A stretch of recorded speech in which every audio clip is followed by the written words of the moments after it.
What's going on, guys? I didn't know if this would work because I'm trying to render a video and record a video at the same time, but it has worked. So here we are. Now ignore this painting because this is a speed painting I did last night. I'm kind of on a roll at the minute. I'm on a creative roll, kind of creating stuff and being consistent. And I'm enjoying kind of using Photoshop again. As I said, I used Procreate for a year. But what we're going to do today, we're going to start a brand new speed painting, and we're just going to have another chat about Procreate versus Photoshop. Because I made a video yesterday about it. I probably haven't uploaded it yet at this time. Well, actually, I'm speaking to you guys in the future, and I'm probably not going to upload this video until the other one's uploaded. So it might be the previous video before this. And I was just talking about Procreate versus other professional art tools, you know, and its shortcomings and things it does well and things it doesn't do so well, versus other professional art tools. For me, I want to be more concise with this video. I want to explain exactly what my problems are. So, number one, it doesn't have that many tools. It only has a few actual tools to use. You know, and these are basically things I mentioned in the last video, but I'm just expanding on them. It doesn't have that many tools, which means that there are kind of inventive ways to use tools that you can't really do in Procreate. You know, I'm going to show you a technique now that you cannot really do in Procreate. It's not practical to do it in Procreate, right? And when they finally get to adding this tool, it will be practical and it will be incredible what people start doing, if anyone uses it at all, if anyone uses this technique at all. And this technique was created by a guy called James Zapata. But it's simply the clone stamp painting technique. So you have all these little kind of shapes and values, right? Just little pieces here and there. And I'm just going to build some more stuff up so we have a little bit more to pull from, right? And then what you do is, once you've got this, and this is kind of fundamental, or it's very, very good at creating like armor and stuff for characters, right? I'm trying to create this kind of dragon helmet guy, right? And then I guess this is his collar and whatever. We're just going into defining him, and this is before I've even used the technique, right? So we've done all of this and we've got all these little cool things going on and blah blah blah. So what we can do now is start looking at pulling pieces of this image, right? So I hit S for the clone stamp, and I can clone stamp any brush I've been using. And this is what you can't do in Procreate. You can't clone stamp a specific brush, right? I'm going to clone any part of this painting. I'm going to choose to clone the back of this arm here, right? And then what I get is all these interesting little clone instances once kind of painted of what it is I've taken. And you get these strange, and you can turn aligned off, aligns this thing up here. And you can get this very strange kind of like build up of detail, right? And you can use it to create extra pieces of armor, extra kind of random pieces of detail. It's like what you do in 3D when you get those random, I think they're called greebles, and you create random texture. You cannot do this in Procreate the same way. There is a clone tool, but it does not work the same way. And I want that to be expressly understood. There is a clone tool in Procreate. It just doesn't work the same way, right?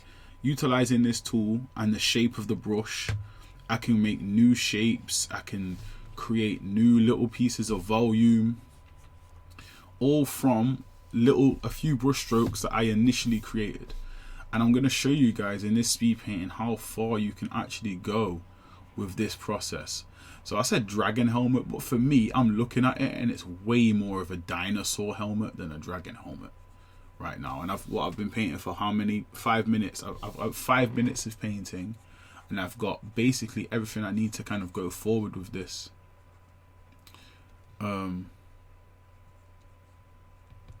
You know, this whole kind of image, and I've got everything I need to take this to a finish.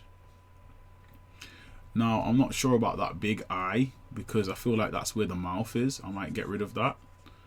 And I might just make, if he does have any eye in his armor, I might make it here, because I like my character's eyes to seem smaller, or their eye details to seem smaller on the overall painting. It makes his armor seem a lot more grand and more powerful. And we can go in now and start adding shadow to this second piece of the back armor, and then we can add a shape here, and kind of, there we go.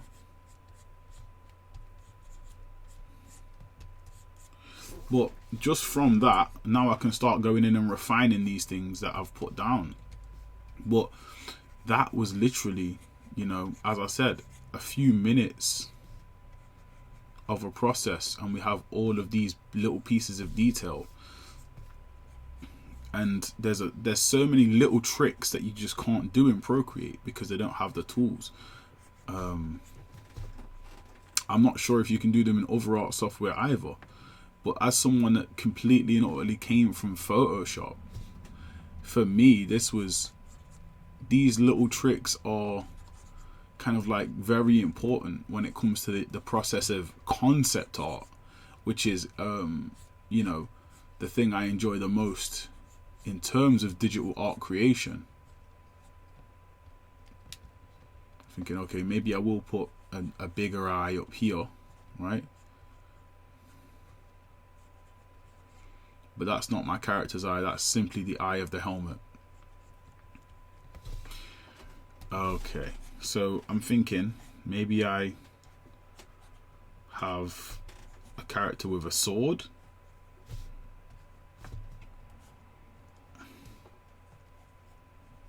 And I'll figure all that out properly in a minute. I'm just throwing down my basics. Now, I repeat again, this technique was came from a guy. Well, my first instance seeing it came from a guy called James Zapata. I think he made a Gumroad tutorial in like 2012 or 13, and it was really interesting to see his process. He's known for making these really kind of detailed paintings. He still works now. He does really detailed stuff in Procreate, but he doesn't use the same techniques. He also uses Photoshop still, but he was one of the kind of the earlier guys on Procreate when Procreate first dropped. And I remember he was making these really kind of textured paintings, using some of Procreate's early texture brushes.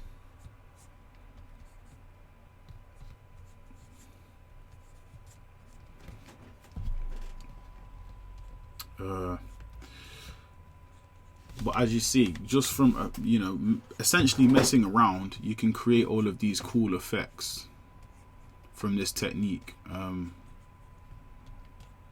for me, that is one of the few things that separates the two software.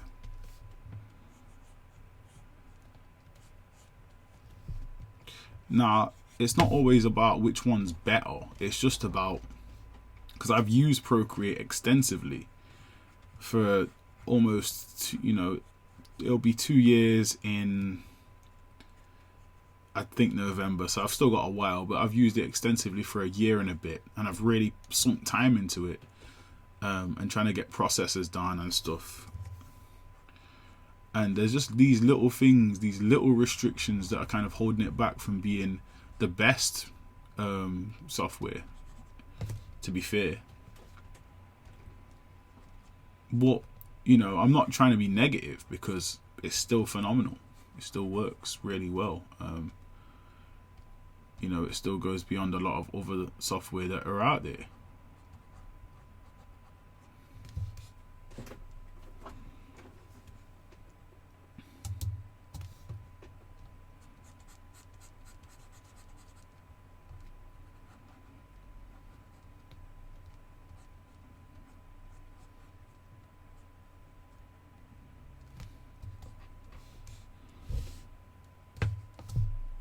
Okay, so what I want to do now is go in and, in fact, I have a better idea. I was gonna kind of paint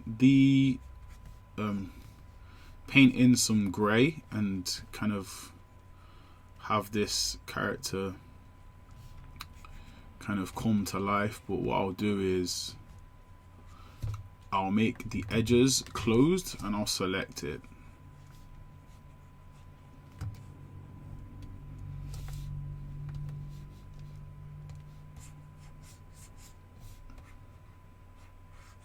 And using a brush like this, very textured brush, you're always going to get some weird artifacts when you do a selection, but it's okay.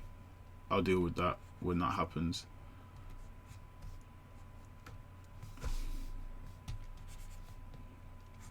We'll see what I'm doing. I'm just going around the edges and just making them quite solid so I can actually select it. Right?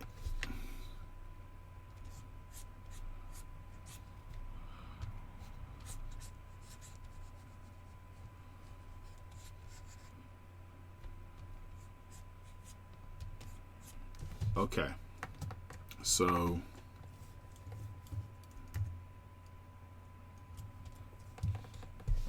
okay, I'm on the wrong layer. Go down, boom, boom, boom. Okay, I missed an area, but what I will do is hold Alt and just go in and get rid of that. Okay, so I'm going to inverse the selection. And I'm going to duplicate, and this is what I end up with. So this is my character, right? So now we have this guy on one layer and we can do some cool stuff. First and foremost, I want to go in and I just want to erase some of the stuff that I don't need, kind of some of these little fuzzy edges and stuff like that, and go in and just kind of just pepe them away. Maybe get rid of that. I was going to keep that shape, but we'll get rid of it now.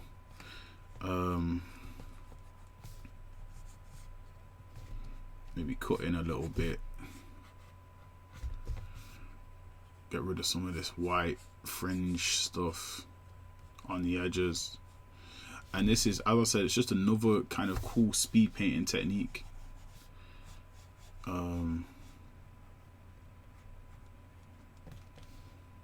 Change the brush size a little bit. Okay, so here's our thing. I'm gonna just make sure I've desaturated it because it wasn't exactly desaturated, and then I'm gonna duplicate again, right? And when I duplicate, I'm gonna change the levels. So bam,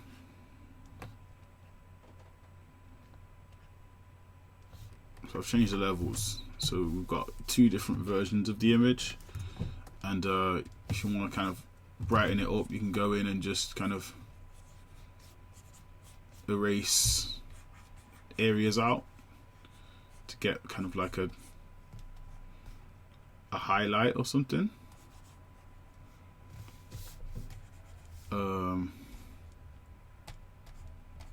You know, and there's many ways to do kind of like shadow and highlight, blah blah blah. There's many ways, but this is one of the ways that I've enjoyed over the years.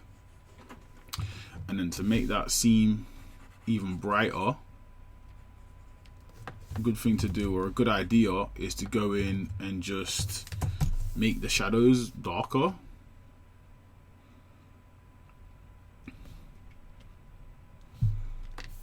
You know, so now we have this. So from literally just a few brush strokes, we have this kind of like idea of where we want to go. And then we don't have to, the background doesn't have to be completely black, you know. We can get an airbrush and we can do some airbrushing.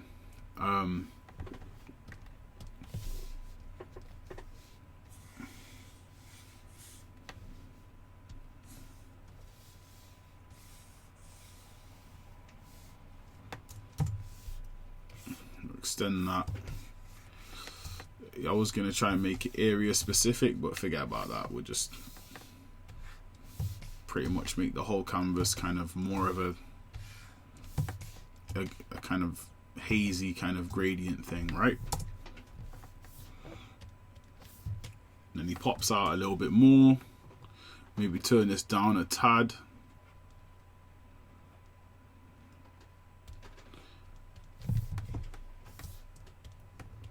So, and we just do a clipping mask. Clip that to this, and then we can just go in again and clean up the edges. The edges are an issue for me, but that's not even a problem, you know, really. In reality, that's not an issue. I was just cleaning the edges up because I wanted to kind of show how you can quickly create something that could be pushed, you know, really pushed to being a final that's not even a word, a final image very quickly, you know. And I'm going to start throwing in some color real quick. So first and foremost, what I want to do is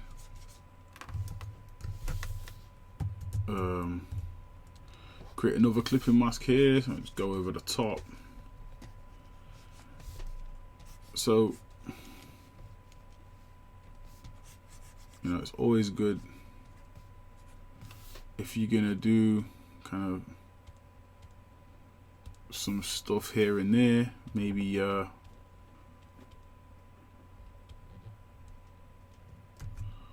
maybe going in and making sure everything's tight.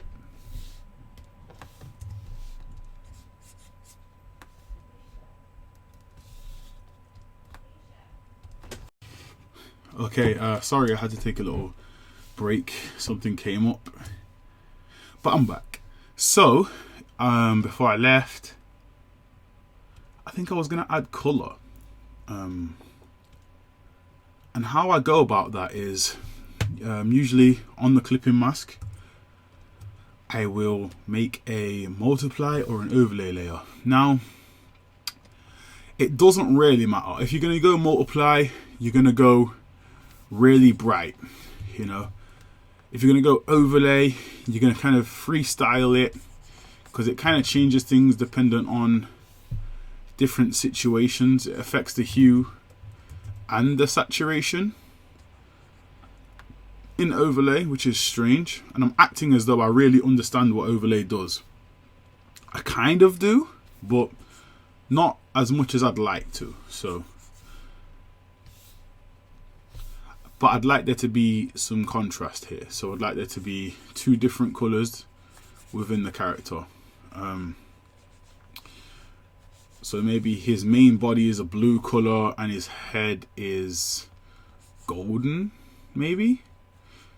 And I think I can work with that.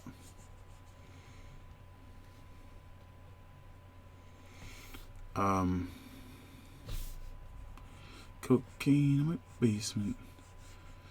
Sorry, I got this Juice WRLD song in my head. Oh, I think this is kind of shaping up. I think I'll keep the legs blue, because when you don't do that, it kind of looks like the character's wearing leggings, and he ain't wearing leggings. He's just not. Okay, so if we go back, boom, boom, boom. Look at the difference. It's pretty cool, right? So, and we did this in, I don't know, 10 minutes or something. Oh, okay, the recording says 19 minutes. But we're kind of blasting through it, right?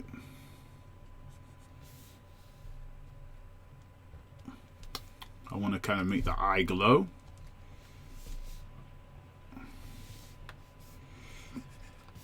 Maybe I'll have, so as I said, it's always good to have contrast. So have a yellow thing at the back that kind of glows, and then we'll go back to white for these pieces. So our highlights are still kind of white light that are hitting on the edges.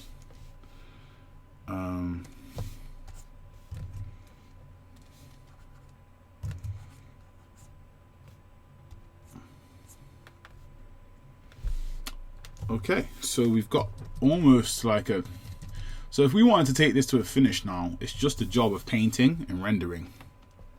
I'm going to duplicate all of this, I'm going to merge it, and then I'm going to hide all of this stuff. Usually I don't really keep my layers, but I kind of want to show a process here. I'm going to group that, and I'm just going to hide it. I'm going to call it origin. Ow. Origin owl. Original. Okay, so what we've got here is our final dinosaur or shark-headed warrior. Right, and he has a very spiky back of the head. Now, this video was really just about how you can do things in Photoshop you can't do in Procreate. Because there are, as I said, things that really aren't capable, you're not really capable of doing yet because of the limited tool set. But it is making people more creative with the Procreate tool set, to be honest. And it's making people go back to basics and make more brushes for things like they used to. You know, but some things you just can't do yet because they just don't have the right tools. And I can imagine in Procreate, you know, Procreate 6, it's gonna have more advanced tools and everything. So, but for a, you know, a $10, I'm in the UK, for a £10 or 10 UK pound product, it's phenomenal. Procreate, I mean, it's ridiculous how good it is.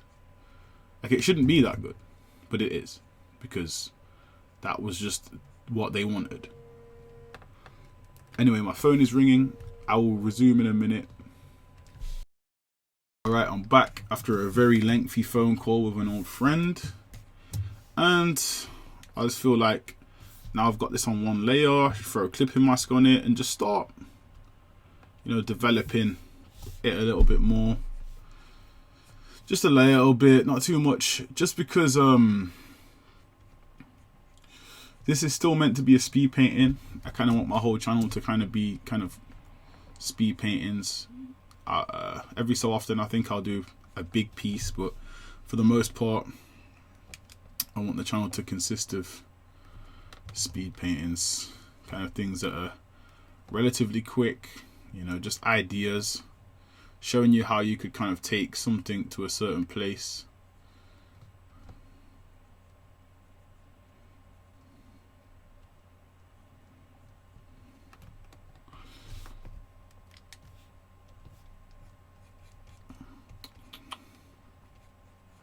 So I spent a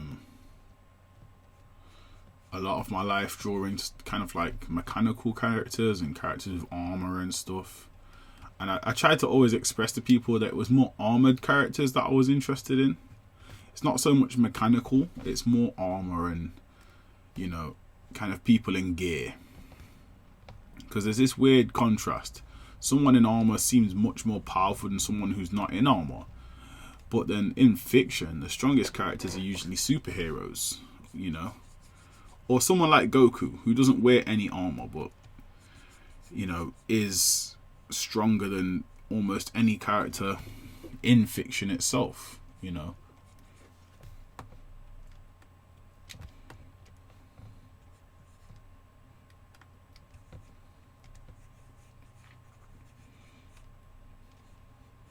So every so often, I think you find a gem of a brush in Photoshop. And I think that's what this is. This brush is absolutely phenomenal. It paints so well.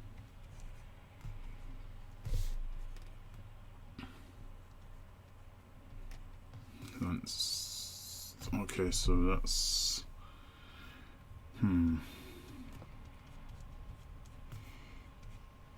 but yeah, literally I found this brush yesterday when I was kind of making the first video in this series, and I haven't really looked back since.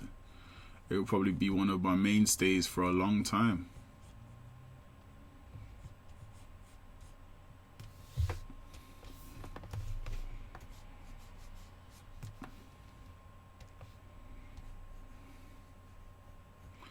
So the whole pointed head thing hasn't been irritating me, but I was just thinking, could we live without it? I think we could just reduce it a bit. Happy medium. I always say if you've got an issue or a problem, always try and go for the happy medium instead of going for the kind of like big extreme change. Like 2 eyes, nah, we do 1 eye. Maybe make it bigger.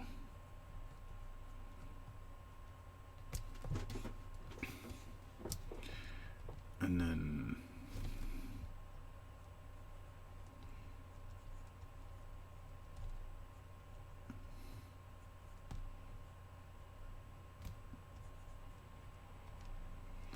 so pro tip, when doing mechanical stuff, you can do these kind of like sharp lines inside stuff that symbolize reflections. They're kind of called specular highlights. They also occur on the edges of slices. Oh, my phone's ringing again. We'll be back in a minute, guys. Back. Sorry about all these phone calls, guys. Apparently I'm in demand today, so normally if I was recording I'd just ignore them, but we're having this weird snowstorm in the UK and people kind of are needing assistance and stuff, so but that was just a quick phone call.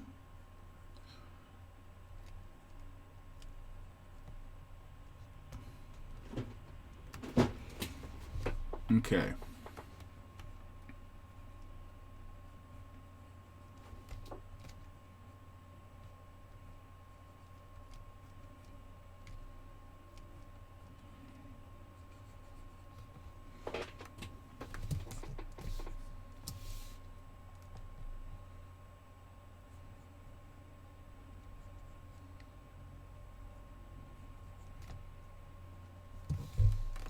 I think I was talking about specular highlights and kind of highlights on the edge. There's certain tricks you learn early on that work forever.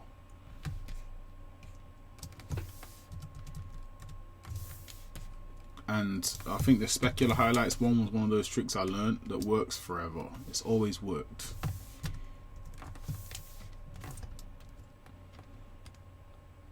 So that's the difference. I think I might go back to a smaller eye. I think that's more aggressive. I think this is more kind of very anime-ish.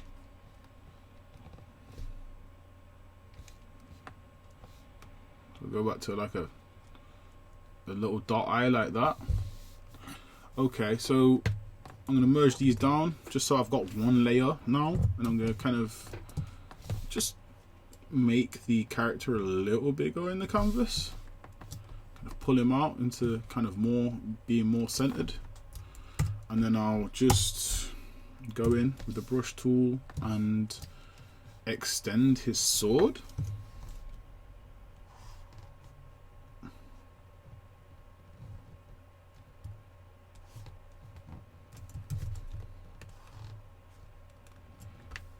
Okay. So I'm just gonna extend it here, hit deselect, and just kind of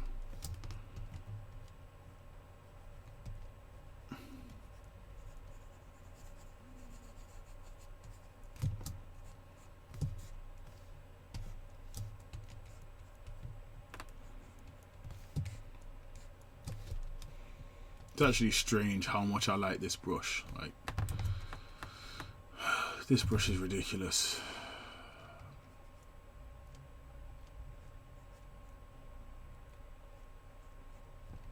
So as a artistic medium, Photoshop is, to me, it's the most like painting in gouache, because you don't really blend anything, you just kind of put layers on top, and that's kind of like what you do with gouache.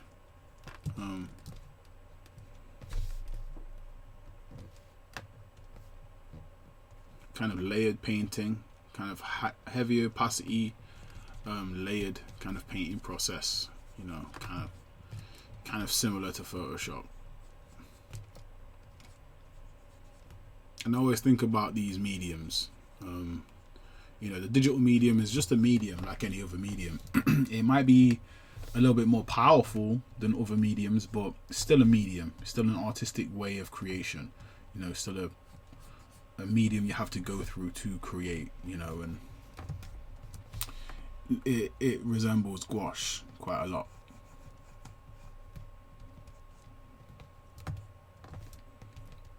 Normally, with a character like this, I'd have like shoulder guards.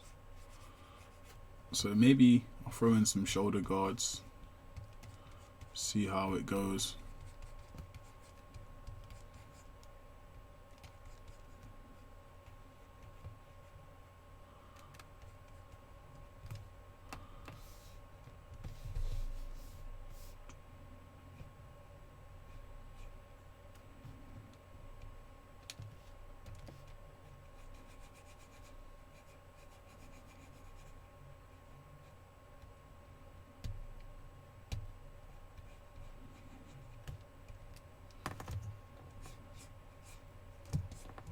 I think that adds, you know, a little interesting aspect, or a little interesting design aspect to the overall kind of like look of this thing.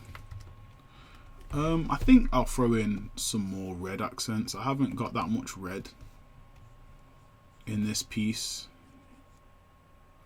You know, nowhere near as much red as I kind of wanted at the start.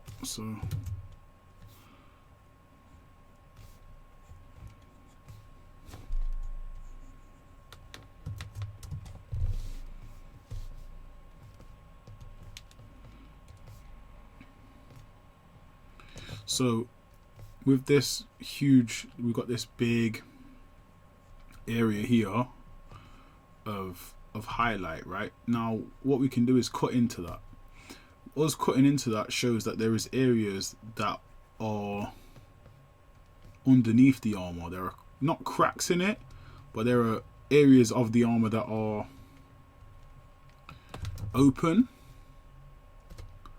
more so than they're not.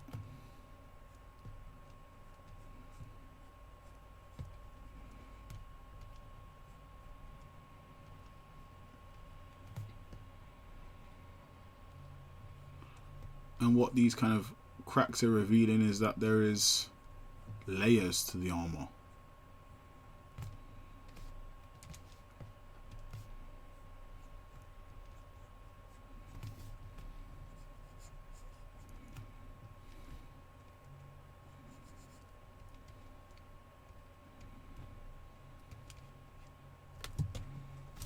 A cool thing about painting as well is you don't have to be symmetrical.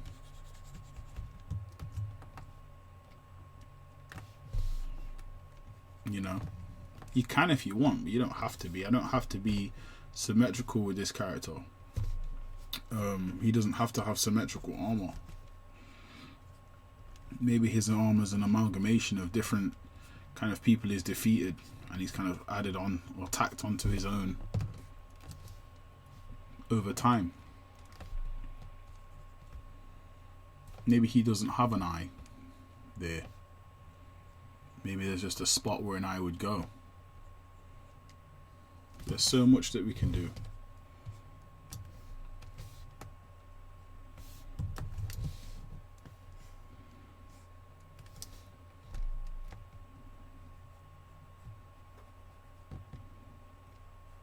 So here we go. Go in, we'll add a little bit of that light. So yeah.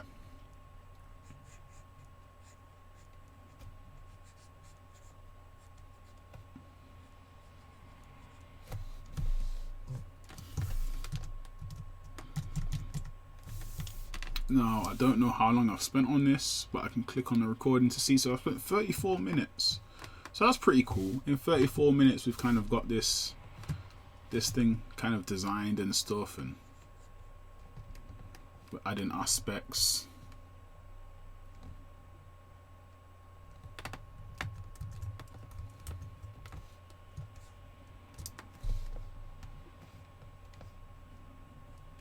I just want to make sure that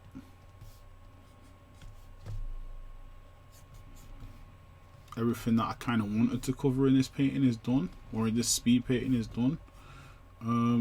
You know, there's a few things that need touching up. His hands need kind of defining and stuff like that, but I'm not that interested in that right now.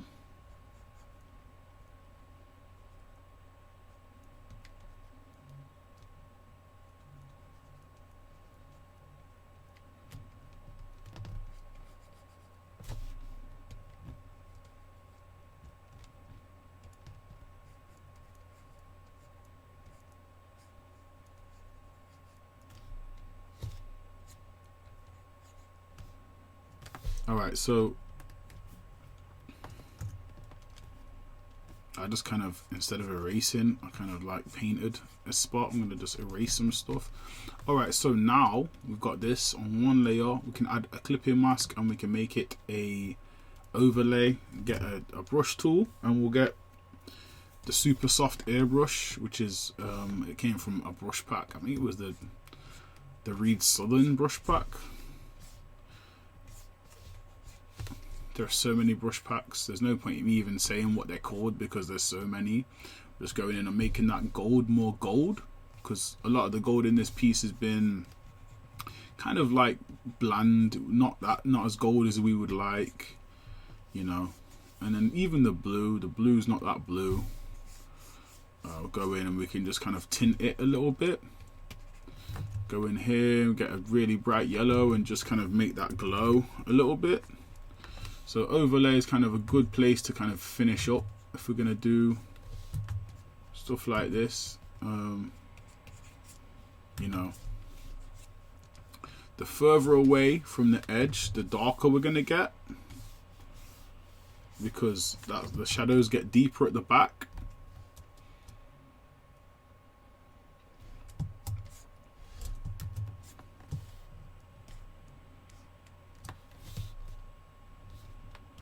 You know, I could have probably threw in some more details and stuff, but it's not that big a deal. What I will do though is just a quick color balance. We'll go into our shadows.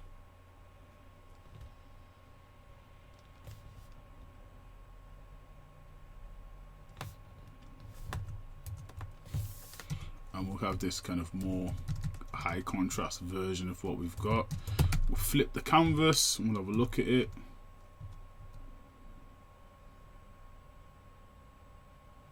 Not bad.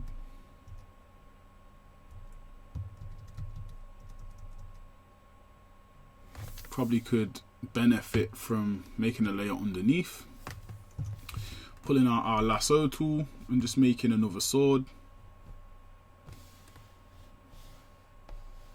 This time a katana type sword.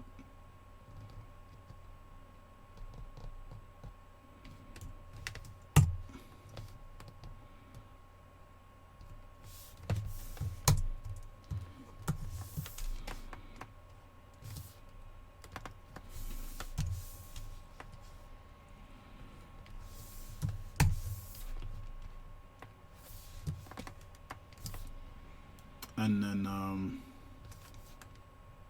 maybe on that sword we'll make a, no, not a clipping mask, we'll make a, in fact we will make a clipping mask. So what a clipping mask does, I haven't really explained this, it clips things on this layer to the layer on top. So whatever is on this layer on top can only be on the layer that we've selected.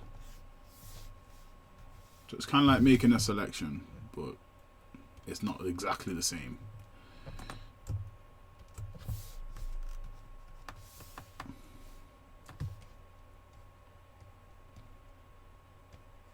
So now he's got kind of swords in both hands, and I'll merge all of that down.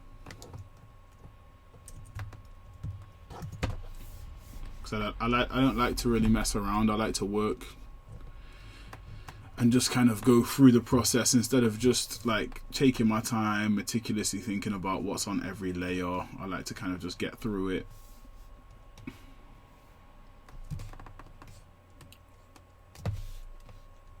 I'm still not sure if I want him to have an eye or not.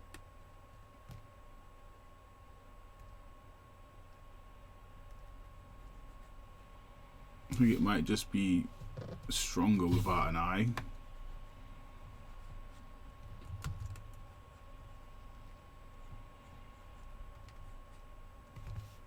Nah, I don't like that.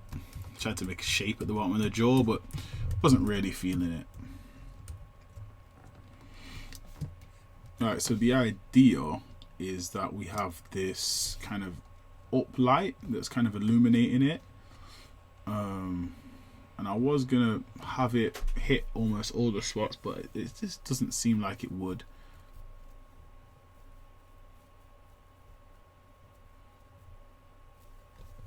I'm having these loading issues, which is upsetting because it shouldn't be happening. Oh, it's gone. All right, bam. Maybe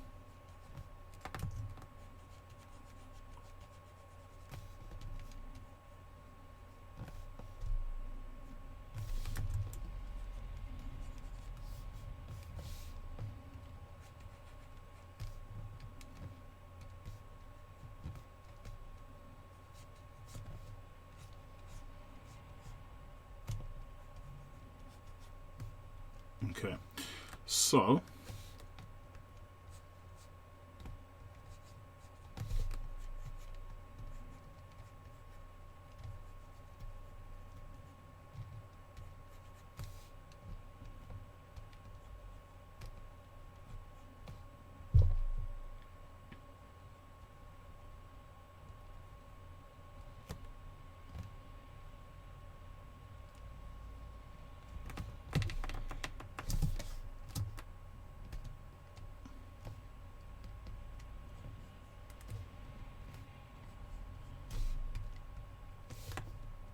So maybe the sword, I'll just kind of throw in some shapes.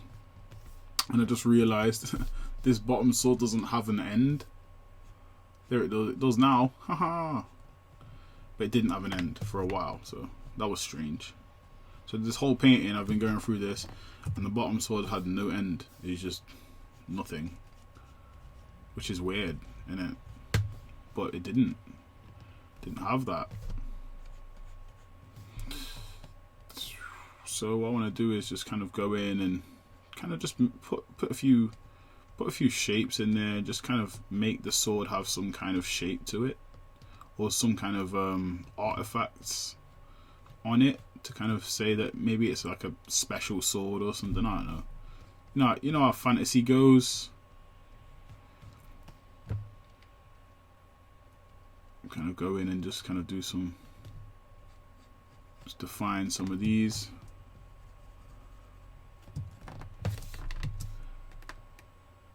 And then bam.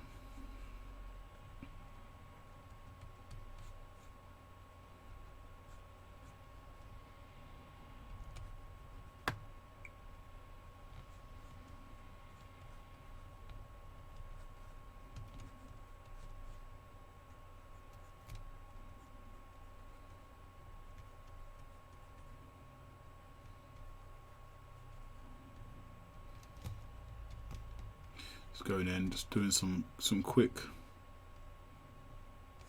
just adding some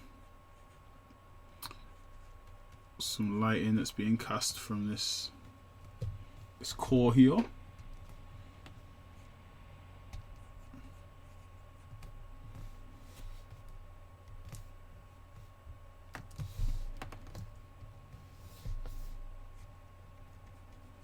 I think that's pretty much it. I'm gonna call this a day now. Maybe I'll throw this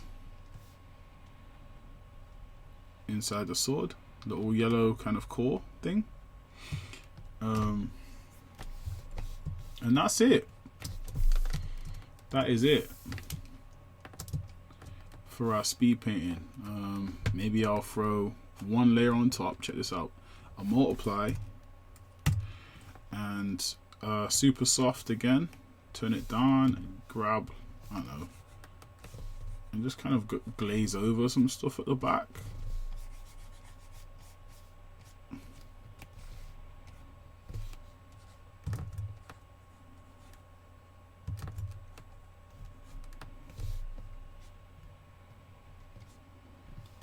And that is pretty much it. get a new layer once more. Set it to linear dodge. I don't really use color dodge. I don't really know why people do, but whatever. And we just kind of have that be a thing, right? We can just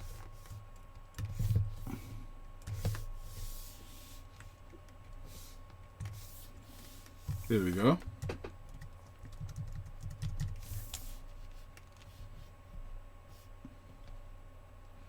If you want, you can kind of cut into it. Start cutting into the light, giving it a little bit of texture. But yeah, little quick little lens flare, quick little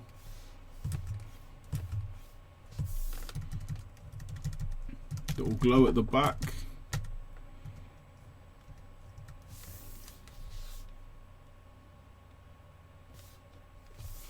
And then we'll flip the canvas back to the way it was when we started the piece.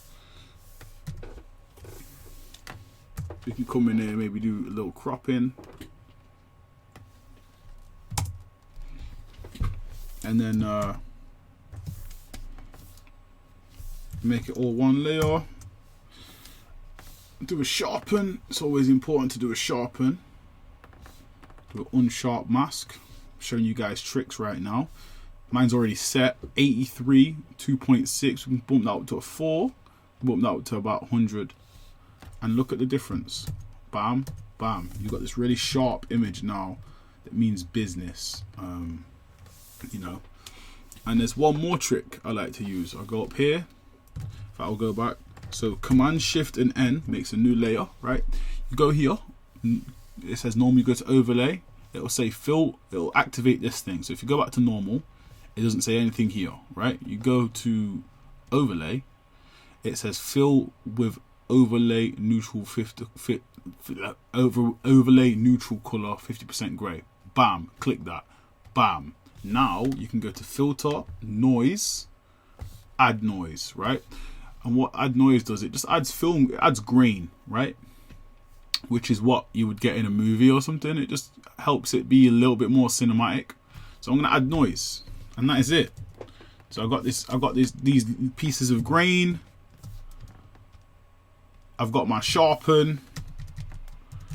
I'm good to go, you know. There's a few more cool things I can do if I want, but I'll save them for another video. So yeah, this is the final image. The dual wielding swordsman. One arm has a katana, the other has like a, I don't know, a He-Man sword or something like that. It's pretty cool. I enjoyed the process, and I was just kind of showing techniques of, you know, different things you can do in Photoshop that you can't really do the same way in Procreate. You could still paint something like this in Procreate, but the same techniques wouldn't apply. You know, some of those quick techniques I whipped out at the start, wouldn't be able to use them, you know. I don't know if I'll post this anywhere, but it'll be on YouTube. So yeah, thanks for watching, guys, and I'll see you guys in the next one. Peace.